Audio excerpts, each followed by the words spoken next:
Shalom. Shalom. Ya, pertama saya perkenalkan diri saya. Saya adalah pendeta Hendris Padiangan. Istri saya Paul Simanjunta, punya anak 5, dan saya melayani sebagai gembala sidang di GPDI di daerah Dapur 12. Terima kasih kepada hamba Tuhan, Pak Ketua, Mang Tondang, yang hari ini bisa bersama di sini yang mempercayakan mimbar ini kepada kami. Tuhan memberkati kita, semoga bisa mendapat berkat Tuhan dari pemberitaan firman hari ini. Haleluya. Amin. Bapak Ibu dan seluruh adik-adik kami mahasiswa, seketika beberapa 3 minggu atau hampir sebulan yang lalu saya dihubungi oleh Pak Ketua. Saya merasa berbahagia untuk menyampaikan firman Tuhan di antara para mahasiswa, karena saya tahu mereka ini adalah generasi berikutnya yang meneruskan pekerjaan Tuhan. Nah, oleh sebab itulah saya bergumul dan berdoa, Tuhan berikan firman untuk berkat, kekuatan, senjata, peneguhan, apalah yang penting bagi anak-anak Tuhan, khususnya yang sedang dipersiapkan di STTII yang ada di Kota Batam ini. Nah, oleh sebab itu, apapun yang akan saya sampaikan ini, memang saya berdoa kepada Tuhan kiranya ini menjadi berkat bagi kita sekalian. Haleluya. Nah, Bapak Ibu dan adik-adik kami para mahasiswa, ada pemandangan yang indah hari ini yang saya lihat 2 jenis alma mater, dan alma mater yang melayani, kayaknya alma mater parados gitu ya. Agak jarang kalau saya lihat mahasiswa biasanya yang melayani gitu ya. Tapi ada satu hal yang menurut saya keteladanan mungkin yang diberikan sehingga para dosen yang ambil bagian, kecuali tadi alma mater di sini, alma mater mahasiswa kayak mungkin gak ada drummernya para dosen luar biasa. Ya, ada hal yang bagi saya berkat tersendiri ya. Di malam juga saya melayani STM kami tahun baruan di lapangan. Aneh pemimpin kami atau ketua STM kami yang melayani makan, karena makan bersama. Ibu-ibu didudukkan semua sama anak-anak. Bapak-bapak semua sama pengurus STM yang melayani, sama mengambil cuci tangan, semua melayani. Saya bilang ini tahun 2024 ini ada hal yang luar biasa. Sifat melayani yang selama ini sifat raja jadi sifat hamba. Itu yang saya ambil ya. Karena gak pernah kami sepanjang saya puluhan tahun anggota STM, gak pernah. Ibu-ibu selalu yang kasih kita makan, kita duduk ngobrol, yang merokok, yang apa. Tapi itu enggak. Kami yang melayani ibu-ibu. Kecuali saya, jujur saya tidak pernah, saya pendeta, jadi saya dulu aja. Karena kalau saya pun, dulu kami nggak akan dikasih juga, saya memberikan cuci tangan sama mereka ya Bapak Ibu. Jadi itu 2 pengalaman tadi malam dan hari ini. Saya lihat pesan Tuhan, ayo melayani, terus dan berikan keteladanan. Mungkin itu yang boleh saya tangkap. Baik, hari ini saya bicara prajurit Kristus. Saya percaya ini sudah tema berulang di sini, karena tema-tema seperti ini sangat familiar dalam pembentukan sekolah-sekolah kitab dan sekolah teologi. Tapi saya rindu ini menjadi berkat bagi kita. Kita mulai dari 2 Timotius 2 ayat 1. 2 Timotius 2 ayat 1 berkata begini. Saya akan baca satu-satu saja. 2 Timotius 2 ayat 1 berkata begini. Sebab itu, hai anakku, jadilah kuat oleh kasih karunia dalam Kristus Yesus.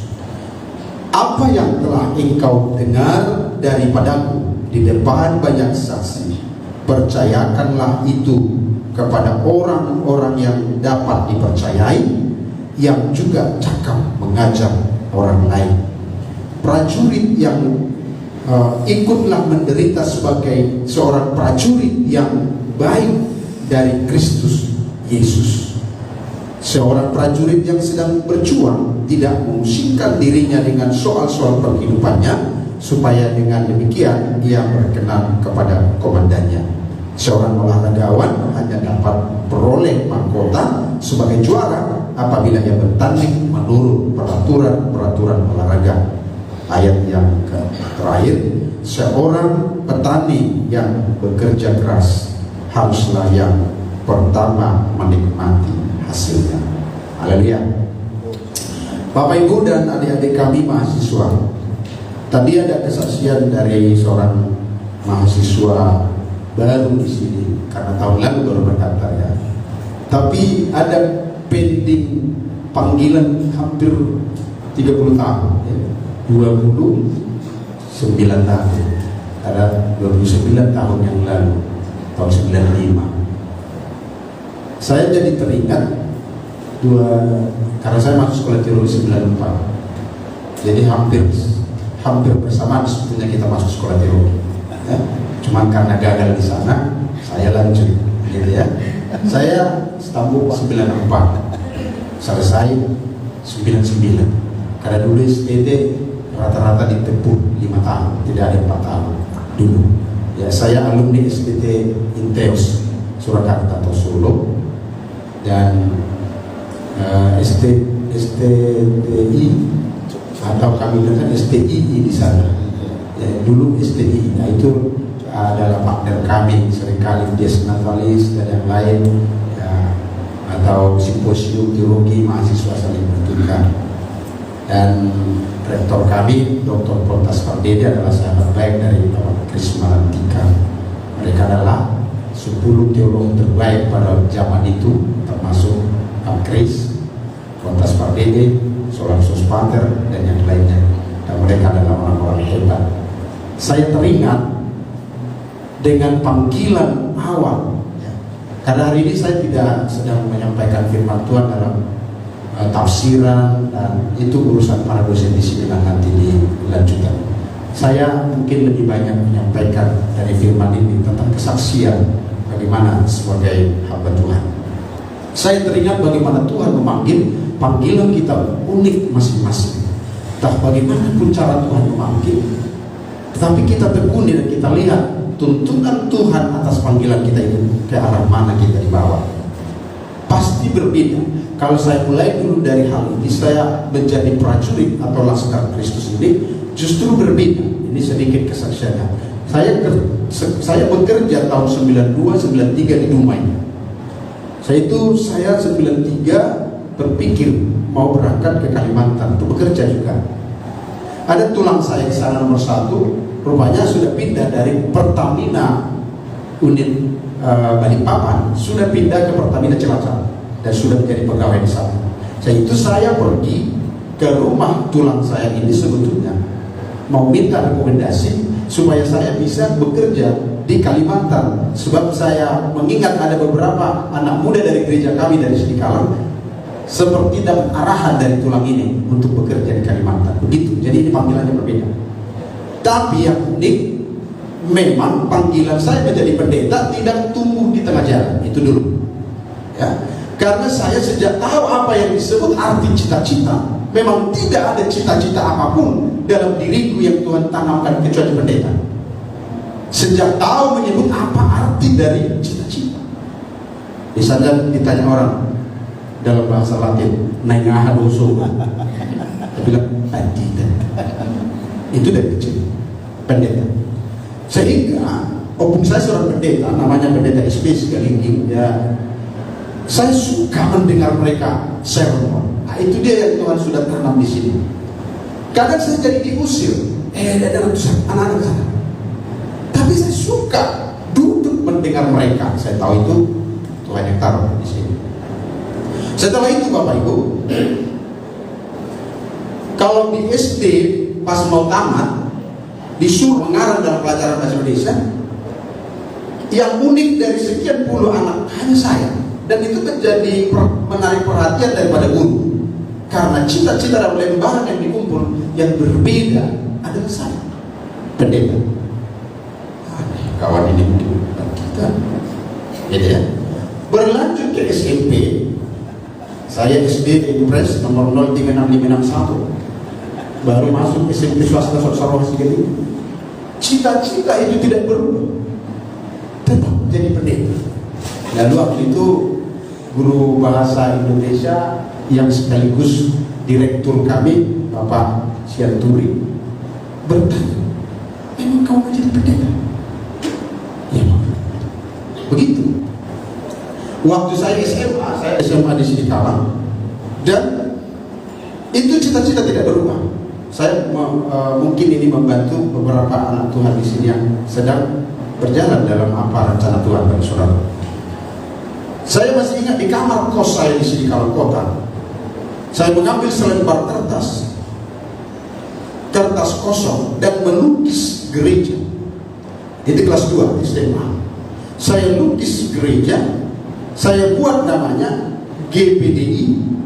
Yang berbeda dengan sekarang adalah karena di situ saya tulis GPDI Immanuel, sementara saya sekarang adalah di GPDI Keluarga Allah. Tapi biarlah Keluarga Allah dengan Immanuel masih sama-sama dengan saudara kan, kecuali berbeda.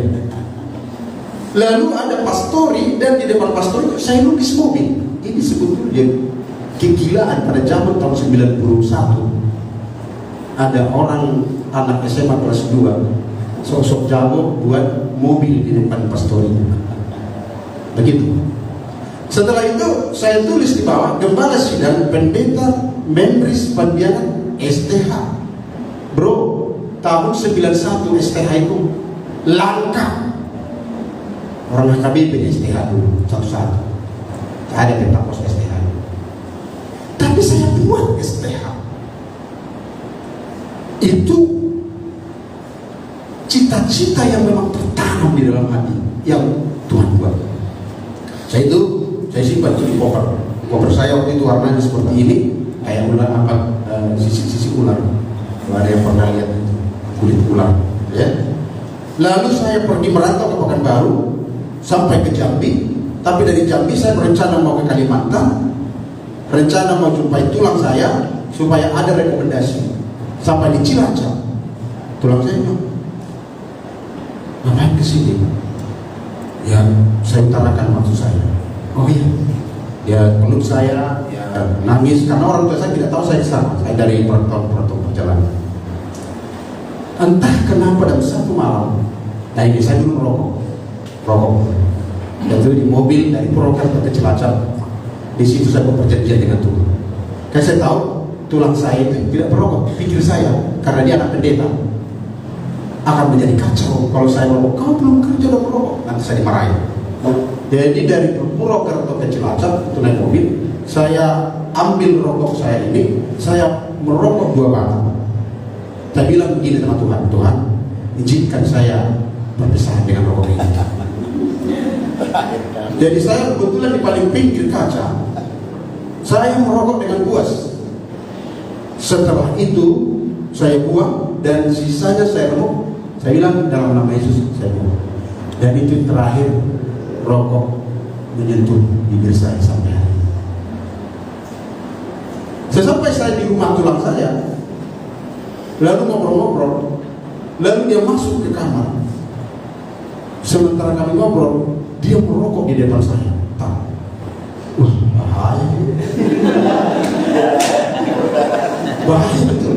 Siapa yang pernah pecandu rokok, itu memang godanya besar. Begitu dia masuk ke kamar istirahat, saya lihat-lihatan dengan rokok itu. Rokok dia dipicu. Kenapa saya tidak dijanji ya? Kalau itu tadi hanya komitmen biasa, aku akan langgar. Tapi aku libatkan nama Tuhan. Itu yang aku tahu. Saya lihat, tarik nafas saya 3 kali. Rokoknya rokok mahal ya, Pertamina, ya. Selesai lagi saya. Bapak Ibu, saya komitmen karena saya ada janji melibatkan nama Tuhan. Saya tidak salah. Besoknya saya bilang begini sama Tuhan. Saya tahu ini dari Tuhan. Saya bicara panggilan dulu. Tulang, jauhnya dari sini Solo. Saya ingat saya ada abang saya di situ kuliah di STT. Abang anak bapak tua. Entah dia masih di situ atau tidak, saya nggak ngerti. Karena komunikasi dulu hanya by surat. Tak sesekarang di sini PO masih di situ, di mana kita bisa melacak orang. Dulu tak tahu kita jejak orang. Tapi istilahnya karena keberanian dari Tuhan, ya sudah saya berangkat. Dia bilang, ngapain kau situ? Anak Pak tua di situ. Jadi aku lihat dulu, kebetulan udah lama nggak ketemu. Oke, kira-kira 6 jam dari sini. Bangunkan saya jam 3 pagi, kau berangkat jam 3 pagi, supaya kamu nyampe pagi nanti di Solo dari Cilacap. Oke, saya tidak tidur lagi malam itu. Nah, dia jam 3, saya bangun dia pulang jam 3. Diantar saya ke Cilacap, ke terminal. Saya masih ingat bus utama itu namanya. Berangkatkan saya sampai ke Solo. Tetap benar abang saya. Dia rupanya staf dari SPT Intel, sudah jadi staf, sudah selesai S1. Dia bilang, mau nyoba sekolah pendeta. Di situ saya langsung seperti diketok dan duk. Lalu mata saya terangkat, saya lihat ada pelang STT Intel Surakarta. Seperti Tuhan buat perasaan saya berubah. Bukankah ini cita-citamu dulu? Di hati saya bergejolak, tapi saya bilang, Bang, saya nggak tahu bagaimana saya bisa sekolah. Bapak tidak tahu saya di sini, saya dan Pekanbaru ke Jambi dan ke sini. Biayanya dari mana? Dia bilang, tenang, kalau kamu mau, kamu puasa. Aku akan ajukan permohonan pada Pak Rektor untuk kamu beasiswa. Puasa, jujur, pertama-tama puasa itu. Oke, siap. Karena di hati saya sudah bersemangat. Ini kan cita-cita saya yang dulu. Saya puasa, mulai habis bisdom pagi karena sudah ikut mahasiswa bisdom pagi di aula seperti ini karena bang saya staf, ikut saya. Habis itu saya puasa. Puasa 1 hari, sore waktu bunyi bel asrama, gitu, abang saya panggil, ayo makan. Dalam hati saya, ini menguji pasti. Karena pikiran saya puasa itu belum baca. Tidak tahu saya puasa bisa buka sore. Enggak bang. Tapi dalam saya, kenapa dia suruh saya puasa tapi dia tidak makan? Karena saya tidak tahu bahwa puasa itu bisa setengah hari atau sorenya udah buka. Enggak makan bang. Dia bingung juga. Kenapa kau nggak makan? Terus saya nggak jawab. Karena dalam pikiran saya, kau pasti muji saya. Udah tidur lagi saya. Karena sudah lemas tubuh saya kan tak pernah puasa. Dari merokok, dari makan lahap, dari nyanyi-nyanyi di warung, berpuasa. Setelah saya puasa, pagi-pagi benar, begitu bel bisdom, saya ikut bisdom, ikut abang ini. Begitu selesai bisdom mahasiswa, lari saya ke warung, cari makan. Saya makan selahap-lahapnya. Dari tanya, ayo makan, katanya bel pagi-pagi mau makan, udah makan aku. Di mana kau makan? Di warung depan. Oh, dalam hatiku setelah saya jadi mahasiswa baru tahu saya. Setelah saya ikut jadi mahasiswa, ternyata bisa rupanya puasa pagi sampai sore bukan. Kenapa kemarin saya nggak tahu ya? Sampai 1 malam saya tahan tidak makan, saudara. Nah, 1 minggu setelah itu saya dipanggil. Dia bilang, men, lihat doa kita, kamu diterima jadi mahasiswa di sini, beasiswa 4 tahun. Oh, puji Tuhan, saya senang sekali dipanggil sama rektor, diwawancarai. Oke, biar saya. Inilah cara Tuhan memanggil saya. Unik bagi saya. Saya seperti tidak sadar dialihkan oleh Tuhan kepada tujuan dia. Saya kasih kesimpulan bahwa bukan saya yang mendaftarkan diri saya. Ternyata memang kita ini karena dipanggil Tuhan, bukan memanggilkan diri. Haleluya. Puji Tuhan. Sekalipun kita sudah lari atau ada pending 28 tahun seperti Bapak bilang, tetap diberi kesempatan walaupun sudah 28 tahun terpending panggilan itu. Saya tidak tahu bagaimana anak-anak Tuhan di sini dipanggil, tapi saya paham Tuhanlah yang memanggil kita. Dan kalau Tuhan yang memanggil, Dialah yang akan terus memperlengkapi kita dan memberi kekuatan ketika kita menghadapi kesulitan saat kita melayani Tuhan. Haleluya. Baik, Bapak Ibu Saudara, kalau kita lihat di sini, satu hal yang disuguhkan kepada kita sebagai orang yang telah dipanggil jadi prajurit Tuhan, kita harus kuat. Katakan amin. Amin. Kenapa didahului dengan hai anakku, jadilah kuat? Tuhan minta kita ini adalah orang-orang yang memang kuat, bukan kuat karena kita kuat-kuatkan. tapi karena kuat oleh kasih karunia Allah. Sebagai anak Tuhan, walaupun dalam panggilan masih mahasiswa, kita mesti tetap pada posisi kuat, tidak mudah goyah, tidak mundur. Kita tanamkan dan torehkan di hati kita, aku harus kuat. Dan kekuatan itu datangnya dari Tuhan, oleh persekutuan kita dengan Tuhan, oleh keintiman kita dengan Tuhan, yang membuat kita sekalipun dihempas badai, kita tetap berdiri kuat dalam panggilan kita. Itu yang pertama, Bapak Ibu. Jadi jangan ada yang tidak kuat, harus posisi kuat, posisi gagah. Kalau enggak, kita nggak sanggup. Tangan kita terlalu besar. Ya, kita terus memelihara roh kita gagah. Kita terus memelihara roh kita di atas. Tidak diberi kesempatan untuk tumbang, tidak diberi kesempatan untuk dosa, tidak diberi kesempatan untuk mengalir menurut yang bukan cara Tuhan. Kita terus dalam posisi kuat bersama dengan Tuhan oleh kasih karunia. Haleluya. Baik.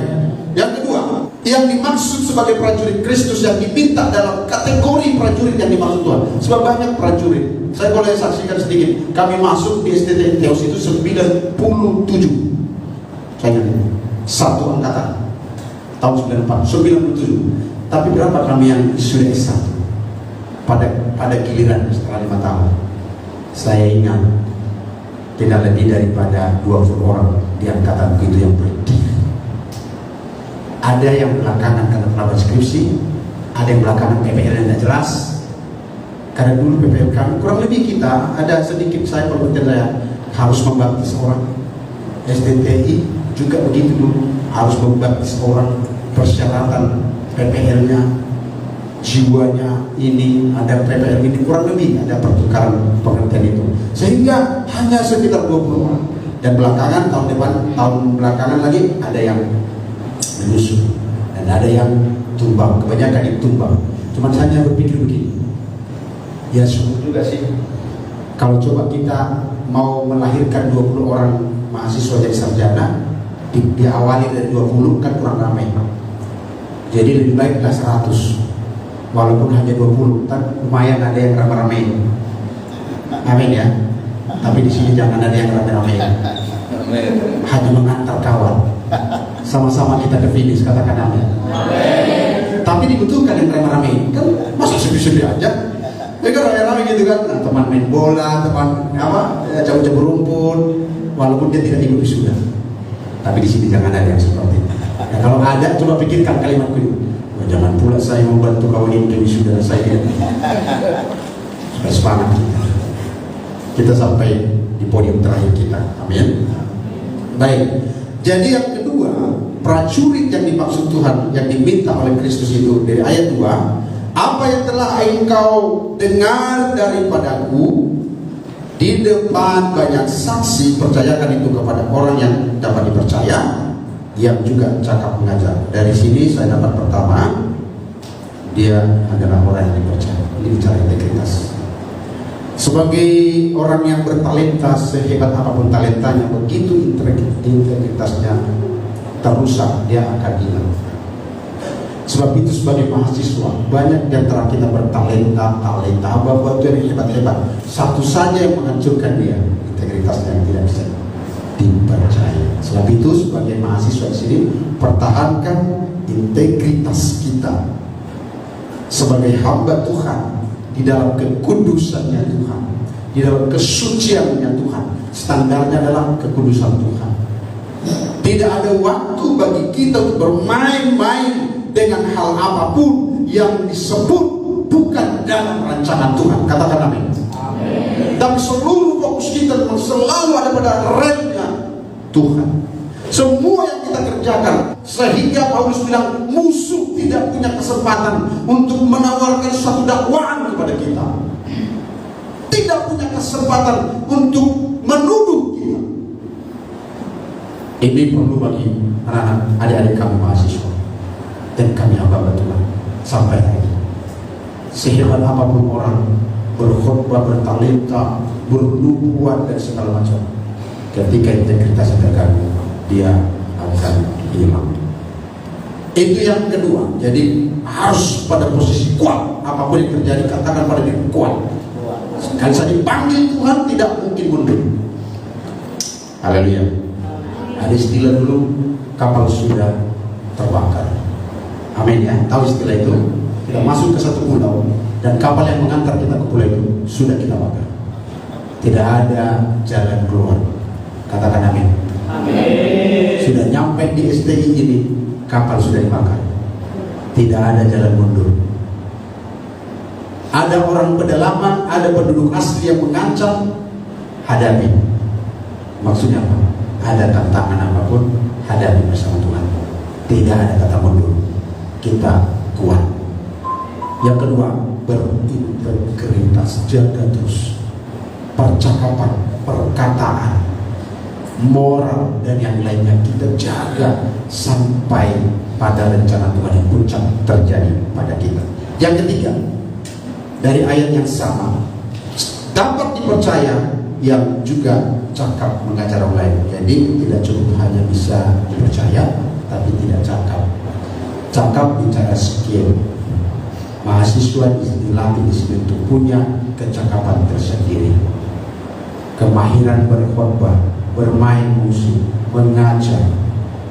Ada sih integritasnya bagus, wah pokoknya mantap. Tapi dari dulu didudukan di sini sampai datang Tuhan Yesus di situ terus. Dia tidak berbuat apa-apa, dia tidak ada kecakapan apa-apa. Itu juga tak berguna. Dia juga mesti cakap. Dia juga mungkin tambahkan talenta, bahkan dia juga harus mengasah apa yang ada padanya, mempertajam apa yang ada padanya, sehingga lahirlah dari sini para pembicara-pembicara hebat, para pengajar-pengajar hebat, para perintis-perintis hebat, pejuang-pejuang iman. Jadi integritasnya dan kecakapannya. Haleluya. Jangan bilang gini, kami ini memang baik sekali orangnya, tapi tak tahu apa-apa. Ini baik, ini mahasiswa terbaik di sini. Gak pernah marah, gak pernah apa. Tapi disuruh apa-apa pun gak bisa.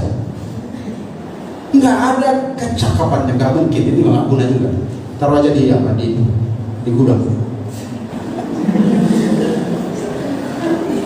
Tapi ada ini hebat kali, talentanya luar biasa, luar biasa. Tapi hatinya ini jahat. Ini juga nggak guna. Ada lagi yang lebih parah dari situ. Ini kawan ini sebetulnya bandelnya dia bandel, tapi mulutnya minta ampun. Jadi dobelnya. Bandelnya di situ, bodohnya juga iya. Mantap. Ini nggak usah ditaruh di gudang. Salibkan. Kalau di gudang pun bikin masalah. Tinggal keluar aja dari gudang masalah. Dia perlu bisa dipercaya.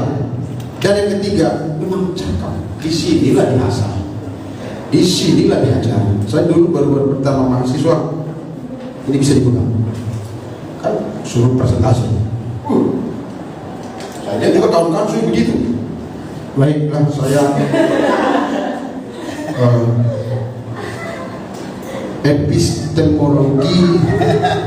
Bahaya ini, saya lihat kawan. Akhirnya saya cari akal. Saya ambil buku saya yang paling tebal, lalu saya letakkan di atas. Jadi memang masih ada goncangan, turbulasinya agak melemah. Kalau kan malu kita kan di depan mahasiswa. Baiklah, saya akan paparkan makalah saya. Makin tertawa orang, makin besar urapan Tuhan. Saya tahu ada di sini. Tapi tipnya bagus. Saya ambil buku saya paling tebal, sehingga goncangannya nggak nampak. Tapi nggak bisa dipungkiri, suara dari kerombongan juga tapi nggak mengapa. Kalaupun itu, di sini kita diasah, di sini kita diajar, di sini kita dibentuk, dari sini kita keluar menjadi kemuliaan bagi Kristus. Tidak banyak, ingatlah ketika kau dipanggil, kata Paulus, tidak banyak di antaramu yang cakap, tidak banyak kalau yang diperhitungkan, memang itulah kedatangan kita. Tapi pastikan di sini kita diajar selain integritas nomor 2, 3, kita juga harus jaga. Minta di mana bidang kita, di mana bidang kita, supaya kita diperlengkapi lebih tajam di sini. Yang keempat, prajurit yang diminta Tuhan itu mesti merelakan diri, rela menderita. Semua bilang rela menderita. Rela menderita. Gak ada pilihan lain yang saya tahu selama 23 tahun saya jadi hamba Tuhan.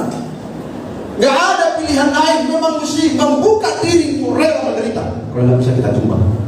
Bisa kita mempertanyakan panggilan kita berkali-kali. Begininya Tuhan, begininya Tuhan. Kalau ada kesulitan, begininya Tuhan. Tuhan bilang, jadi maksudmu gimana? Karena dia tidak buka dirinya, memang penderitaan dalam pekerjaan Tuhan ini. Tapi kalau kita sudah buka penderitaan itu memang bagian, bahkan Petrus bilang kamu mesti mempersenjatai pikiranmu dengan hal itu. Karena Kristus telah menderita, penderitaan badani kamu juga harus mempersenjatai, mencekokin pikiran kita. Oh memang itu bagian kita melayani Tuhan. Soal nanti jadi buat kemudahan hidup, soal nanti kehidupan kita dimuliakan, soal nanti diberikan beberapa hal yang menghibur, karena dia Tuhan yang tahu menghibur umatnya. Itu urusan dia. Tapi pada pikiran kita sudah kita taruh suatu standar, memang mengikut Tuhan menderita. Urusan nanti dia naikkan kita menjadi sedikit menikmati kehidupan ini, urusan dia itu, bukan urusan kita. Haleluya. Jadi dalam ayat yang ketiga dikatakan ikutlah menderita. Nggak ada cerita lain, mesti ikut. Para mahasiswa dan hamba Tuhan ikut menderita. Tak ada lagi penderitaan yang perlu kita persoalkan. 23 tahun saya melayani Tuhan, terlalu banyak penderitaan. Makanya saya bilang sama jemaat, kalau penderitaan itu sebetulnya sudah cukup. Kesenangan itu yang perlu sekarang kalau Tuhan berikan. Sudah cukup berlimpah kita dengan pengalaman penderitaan. Tapi kita tidak pernah menggerutu. Saya punya istri yang bagi saya cukup luar biasa. Istri tangguh. Saya dapat istri itu di kampus juga, satu angkatan saya. Jadi kalau ada di sini satu angkatan yang agak lirik-lirik, ya yang penting sesuai standar kampus. Gitu. Karena takutnya kau tidak dapat jodohmu di sini. Yang khusus perempuan ya, keluar dari sini STH, murni pandiangan STH, bangga dia. Tapi tidak dapat jodohnya di sini. Dia pergi ke kampung penginjilan. Dilihat jalan di sana Semaruluk main kita, runggang. Ditunggu-tunggu yang selevel hamba Tuhan tak datang. Akhirnya jatuh hati sama Semaruluk. Dan dia tidak melayani. Saya bangga kalau tentara kalian bertemu dengan kalian, tapi sesuai aturan. Kalau di SDT Teos ada aturannya. 100 SKS lapor pada ketua. Saya alami itu. Saya cari semua SKS saya bilang sama calon pacar saya, Pak Buma SKS itu. Mereka menghadap rektor. Ada apa ini? Oh menghadap Pak. Kenapa? Ada masalah apa kalian dua? Apa yang kasus kalian buat? Kenapa diutus ke sini? Bikin diutus politik kan? Tidak Pak. Terus mau pacar? Sudah 100? Sudah. Duduk. Tanda tahu budaya di sini apa? Duduk. Diperiksa baik. Ya kira-kira.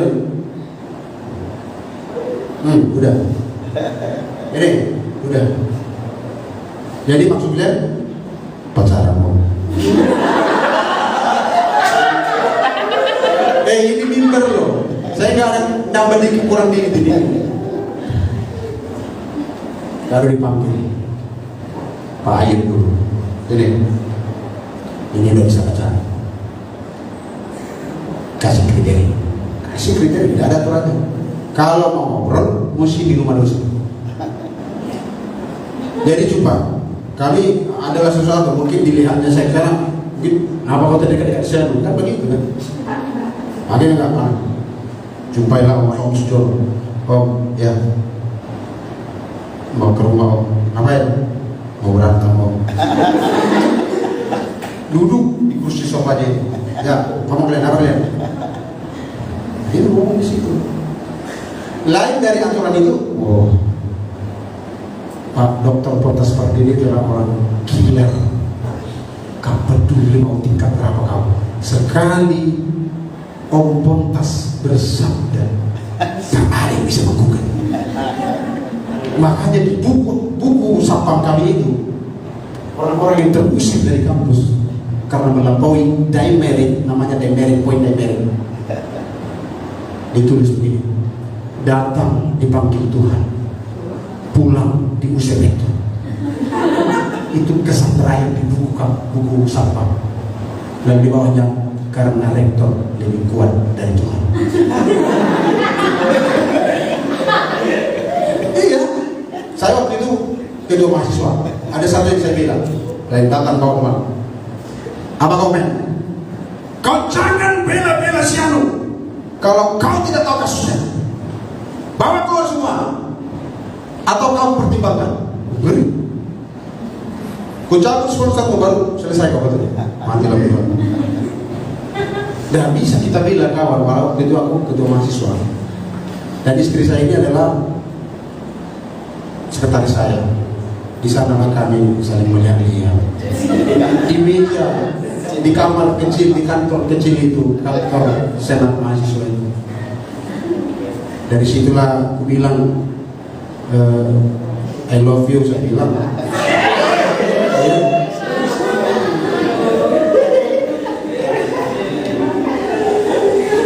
Ya ini tadi, ini di sana ya, di sini saya nggak tahu ya. Nanti jangan pula ini saya nggak mau undang lagi Pak Pandiangan ini mengajarkan yang sesat ini di kampus kami. Ini di sana, nggak ada hubungannya dengan ini. Di sini, katakan amin.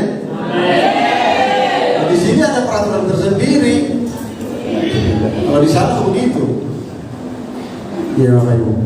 Nah, kenapa saya bangga? Saya ulang itu karena dia tahu panggilan. Jadi saya mengajukan ya sesama mahasiswa-mahasiswa yang tahu visi, yang sesuai aturan. Ya, mereka menginjil, mereka berdua. Maka saya bilang sama istri saya, kalau nanti kita serius melayani Tuhan, saya tahu penderitaan dan pelayanan ini, tapi aku yakin 5 tahun kita serius melayani Tuhan, masa Tuhan tak tolong kita. Saya bisa cerita begitu karena dia seorang mahasiswa yang bersama dengan saya. Kalau saya cerita kepada orang muka kuning, yang mukanya kuning, karena dari pagi ke pagi, sepen-sepen, gak pernah kena sinar, ya kuning lah. Dan kita bangga dengan gaji itu. Halo, para cowok. Ternyata tidak seperti yang diharapkan. Oke.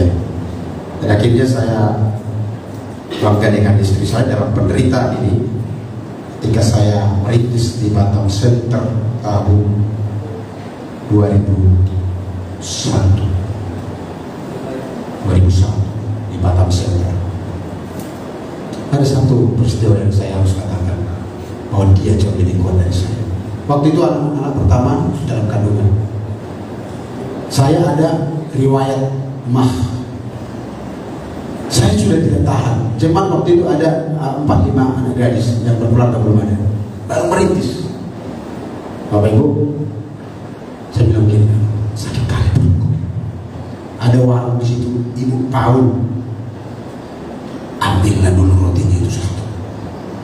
Nanti kan ada kebaktian. Pas habis kebaktian kita bayar. Pergi istri saya ngambil roti itu. Padahal dia seharusnya yang mengeluh kepada saya. Tapi itulah untungnya karena dia dapat dari saran yang tepat. Katakan amin.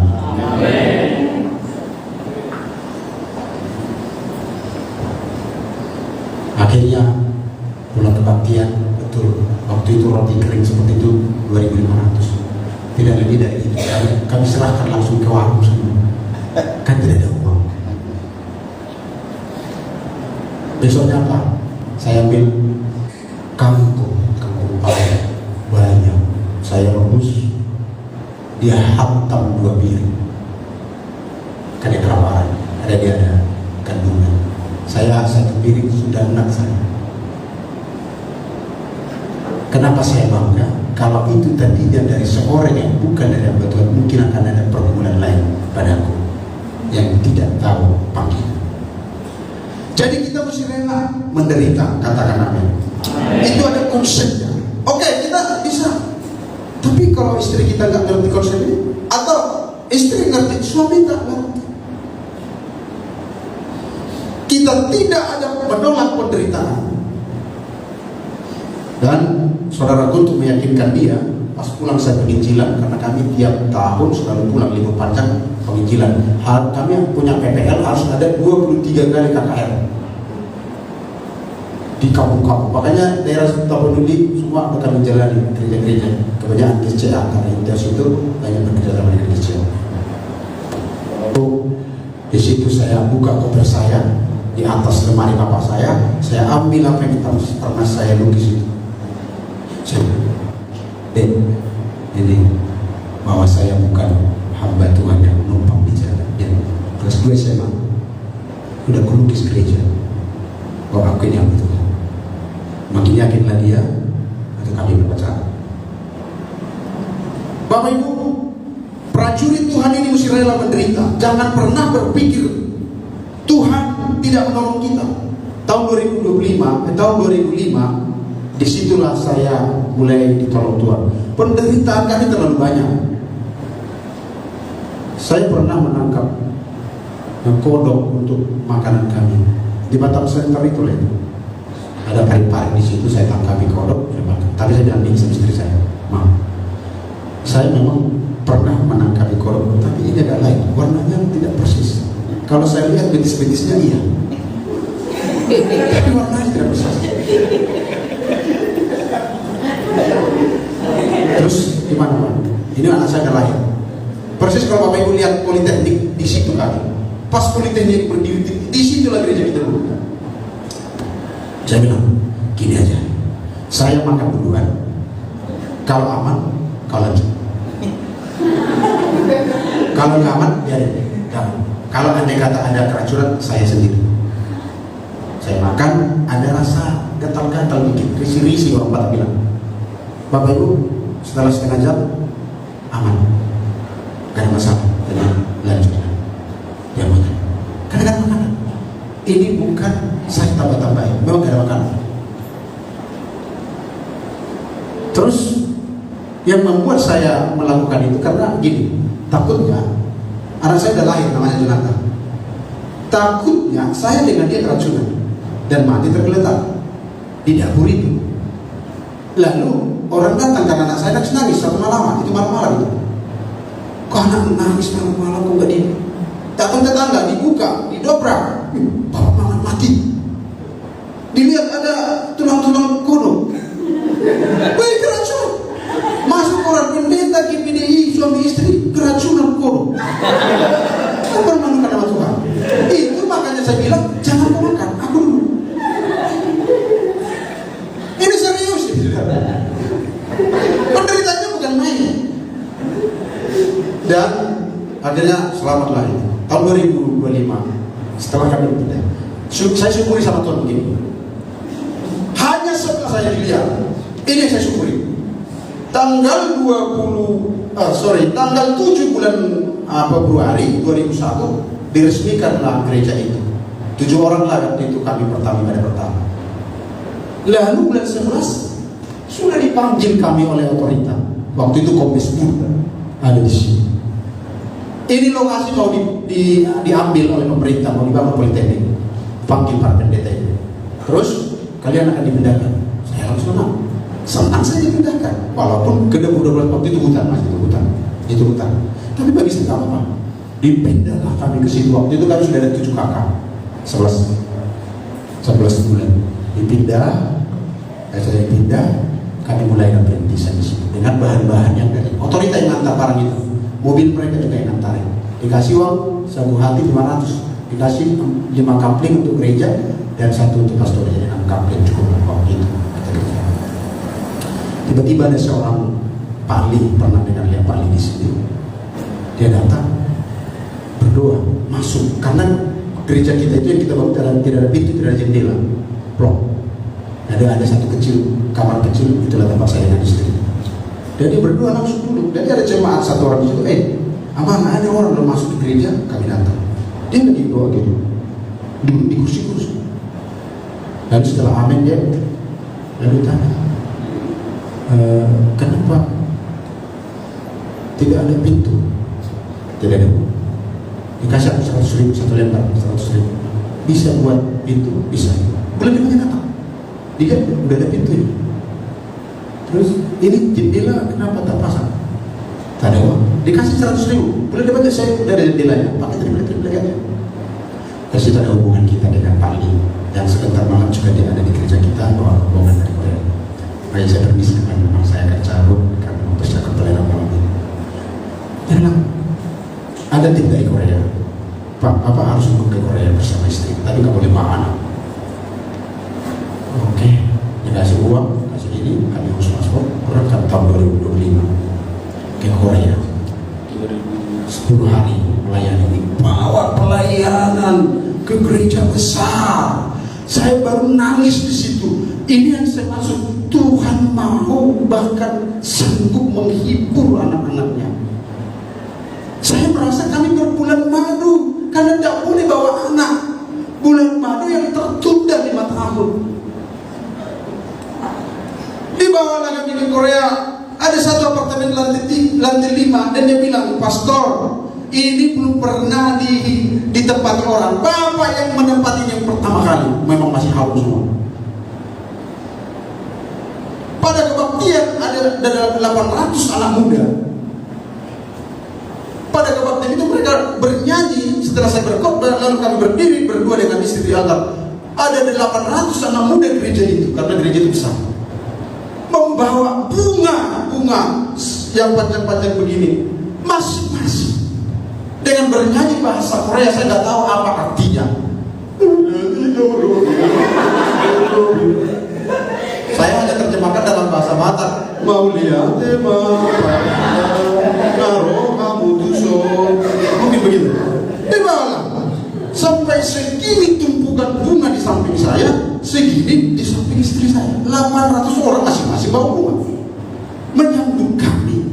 Saya anggap ini satu keajaiban. Dia tahu pelayanan kami sangat kecil, tak ada pintu, tapi dibawa bahkan berkhotbah di antara ribuan orang di beberapa gereja. Dan yang aneh, pada waktu doa penutup, doa berkat setelah Pak Cho menyampaikan pengumuman untuk doa berkat pun, waktu itu dipanggil saya. Aduh, ini penghiburan. Aku tahu ini betul-betul Tuhan menghibur ini. Saya juga harus menyampaikan doa berkat dalam bahasa Indonesia diterjemahkan sama Pak Li. Kenapa lagi harus begitu? Tapi saya harus mengangkat tangan memberkati mereka dalam doa berkat. Saya tahu itu penghiburan. Apa maksud saya? Tiap penderitaan kita dilihat oleh Tuhan. Dilihat oleh Tuhan. Setelah pulang dari sana, dia bilang, Bapak jangan apa permintaannya di sini, dibawa ke tempat-tempat yang paling bagus. Saya bilang, saya ingin melihat gerejanya Chongyonggi, kan itu yang saya tahu. Ayo, dibawa kami ke sana, doa semalaman. Disitulah saya tahu doa semalamannya Pak Chongyonggi itu setiap Jumat malam. Habis konser mereka, lalu doa semalaman. Doa semalamannya itu bisa mencapai orang 20.000 orang. Yang kalau itu diadakan di Batam, harus ada panitia 6 bulan dan menghadirkan Agnes Monica dan sekelas Judi. Kalau di sana itu hanya kebaktian 2 malam, doa angker di Indonesia. Tapi di sana kami mau cari parkir kalau terlambat, nggak tahu parkirnya di ujung sana, kita mau ke gereja. Saking banyaknya orang, saya terkagum melihat itu. Dan itulah penghiburan dari Tuhan ketika kita rela menderita dalam rencana Tuhan. Selanjutnya yang kelima, saya percepat saja. Prajurit itu telah mati terhadap dirinya. 2 Timotius 2 ayat 4. Seorang prajurit yang sedang berjuang tidak memusingkan dirinya dengan soal-soal penghidupannya, supaya dengan demikian ia berkenan kepada komandannya. Mati terhadap diri kita, gak ada kepentingan lagi. Kalau itu yang terjadi, Tuhan akan berkenan, kita berkenan di hadapan komandan kita. Tidak ada agenda lain lagi yang kita bawa. Tidak ada lagi agenda lain kecuali agenda Dia. tidak memusikkan soal penghidupan, tidak memusikkan nanti bagaimana makan apa. Dan yang keenam, prajurit itu ditandai dengan taat aturan. Para mahasiswa di sini terbiasa taat aturan. Di ayat 5 berkata, seorang olahragawan hanya dapat memperoleh mahkota sebagai juara apabila ia bertanding menurut aturan. Terbiasalah mengikuti aturan, sekalipun kadang-kadang kelihatan konyol. Tapi biasakan aja, karena memang itu setengah Tuhan. Prajurit Tuhan, ikuti aturan. Haleluya. Kita ikuti aturan. Mahasiswa yang paling serius ikuti aturan. Dulu begini, saya coba sedikit. Saya ini paling rajin melayani bersama ikut kakak-kakak kelas. Ayo deh, ayo kemana? Ada komsel. Karena kami di Teos itu disuruh membuka-buka pelayanan di kota Solo itu. Jadi kakak-kakak kelas itu kita ikutin. Jadi ada yang sindir waktu itu bahasa gini, karena mereka nggak mau, mereka di kampus saja. Dia bilang begini, kita kan kesini mau kuliah ya, mau belajar. Kalau nanti pelayanan, begitu ya. Jadi sindir aja kayak si Mendris itu. Dia mana pelayanan. Dalam hati saya, ya berarti pelajaran saya tidak tertinggal. Jadi mereka di situ tahulah kalau kita di kampus nggak ada kerjaan, main catur, nyanyi-nyanyi, malu ngobrol-ngobrol, akhirnya menceritakan yang lain, akhirnya cerita-cerita bodoh. Karena nggak ada kegiatan lain, mending aja kita ngeluyur dengan kakak-kakak kelas, kakak-kakak tingkat, begitu. Memang tidak digairahkan semangatnya di dalam pelayanan. Nah, oleh sebab itu kita taat. Saya tahu beberapa orang lompat pagar, malam-malam. Kadang saya pernah terpancing ikut, tapi kebanyakan mereka begitu. Karena pagar dari sana sudah lompat dari sana. Tapi setiap anak-anak Tuhan yang dibentuk, mari biasakan diri ikut aturan, sekalipun sakit. Katakan amin. Dan yang ketujuh, bagian yang terakhir, prajurit yang dimaksud di sini adalah prajurit yang suka bekerja keras. Haleluya. Di ayat 6 penutup, seorang petani yang bekerja keras haruslah yang pertama menikmati hasil usahanya. Biarlah kita sebagai mahasiswa Tuhan, calon Tuhan yang punya daya kerja yang keras. Saya selalu sama Pak Heji, asal saya datang mulai sebelum dia bisa. Hebat juga ini Bapak. Saya kenal dari muda. Saya udah menikah belum, beliau belum menikah. Saya kenal dan termasuk orang gigi juga Tuhan. Dan gereja sekarang sedikit termewah, tidak berdoblas. Haleluya. Saya lewat, ya Tuhan, kapan gereja kami? Gereja kami dulu begini, kita udah bangun kurang lebih segini. Itu saya pulang dari Korea, karena di situ ada 25 orang pendeta di satu gereja. Panggillah mau pulang lagi. Pastor Pandiangan, kami lihat ada sedikit becek-becek di samping gereja kemarin. Bawalah ini untuk membangun, memperbaiki. Dia nggak bilang membangun, memperbaiki aja. Dikasih $2.000. Puji Tuhan. Waktu itu 10.000, 20 juta. Sampai saya di Indonesia, saya panggil panitia pembangunan, ayo tukarkan bangun gereja. Begitu 20.000 tahun 2005, dan lumayan 20 juta. Dibangun. Pak Lila kan? Pak Mendes, kok dibangun? Kan kemarin suruh ini. Wah, saya pikir masa 20 juta mau beres-beresinnya ini. Nah, mau saya. Oh gitu? Iya Pak, nanti kami lanjutin Pak. Nggak usah khawatir, nanti kami lanjutin. Oh gitu? Ya. Dia foto, dia dikirim dari Korea 2.000 lagi. Tak, jadilah terbungkus semua. Jadi saya sudah komplit semua, tapi belum di plaster dan kirim 1.000 lagi. Selesai semua. Dalam 3 bulan di keluarga Allah dan berbelas jadi. Puji Tuhan. Haleluya. Ya. Tapi gedung itu sekarang tidak ada lagi. Bulan 8 kemarin, tahun lalu ya, bukan udah kurubuhkan semua. Nanti Pak Li pasti kaget, mana gereja yang kemarin? Karena belum pernah datang sejak COVID. Saya bilang sudah hangus, nanti saya akan bicara itu. Dan sekarang tinggal tiang-tiang sepertiga udah tidak. Yang ukuran 15 kali 23. Karena apa? Gereja harus di atas, di bawah parkir. Saya pikir saya sudah makin tua, kapan lagi ini mau dibaguskan?